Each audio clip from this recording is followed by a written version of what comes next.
इदारा शुमारियात ने गुज़िश्ता माह महंगाई से मुताल्लिक़ अदाद शुमार जारी कर दिए। इदारा शुमारियात के मुताबिक अक्टूबर 2023 में महंगाई की शरह 26.89 और जुलाई से अक्टूबर तक महंगाई की शरह 28.48% रही। इदारा शुमारियात के मुताबिक अक्टूबर में शहरों में महंगाई में 1.07% और देहात में महंगाई में 1.10% इजाफा रिकॉर्ड किया गया।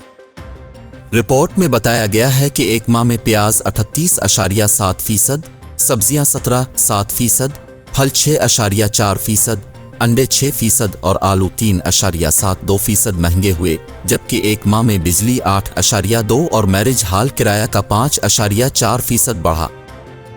इदारा शुमारियात के मुताबिक सालाना बुनियादों पर मसाले 84.5%, एक साल में चीनी 69.9%, आटा 63.3%, चावल 62.2%, लोबिया 56.8%, चाय 9.7% महंगा हुआ।